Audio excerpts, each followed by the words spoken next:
आशिया cup 2025 मधील भारताचा आज तिसरा सामना असणार आहे। भारत अ गटातून आधीच सुपर 4 मध्ये पोहोचला आहे। आजचा सामना इंडिया वर्सेस ओमान यांच्यामध्ये खेळवला जाणार आहे। हा सामना दुबई आंतरराष्ट्रीय क्रिकेट स्टेडियमवर रंगणार आहे। भारतीय संघ या सामन्यासाठी विशेष बदल करतील अशी अपेक्षा आहे। आशिया चषकातील अफगाणिस्तान विरुद्ध सामना दरम्यान श्रीलंकन खेळाडूच्या वडिलांचा मृत्यू झाल्याची माहिती समोर आली। सामन्यानंतर त्या खेळाडूला मैदानावरच ही बातमी देण्यात आली।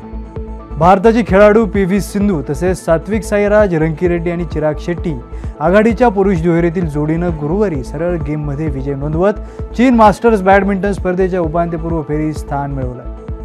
आशिया चषक T20 क्रिकेट स्पर्धेच्या पहिल्या 2 सामन्यात माफक आव्हानांचा पाठलाग करणाऱ्या सूर्यकुमार यादवच्या नेतृत्वाखालील भारतीय संघाचा आज शुक्रवारी अबुधाबी येथे होणाऱ्या अखेरच्या साखळी सामन्यात ओमान विरुद्ध प्रथम फलंदाजी करण्याचा प्रयत्न असेल। तब्बल 2566 दिवसांनी भारताचा भालाफेकपटू नीरज चोप्राला एखाद्या स्पर्धेत अव्वल तिघांमध्ये स्थान मिळवण्यात अपयश आलंय।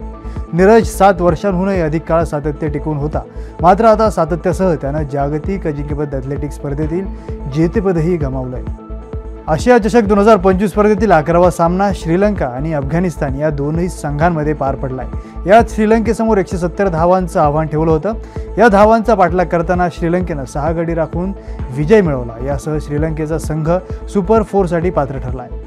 भरपाई वेळेत अखेरच्या क्षणी कर्णधार व्हर्जिल व्हॅन डाईकनं हेडरच्या सहाय्यानं साकारलेल्या निर्णायक गोलमुळे लिव्हरपूलनं चॅम्पियन्स लीग फुटबॉलमध्ये विजयी सलामी देताना ॲटलेटिको माद्रिदवर 3-2 अशी मात केली।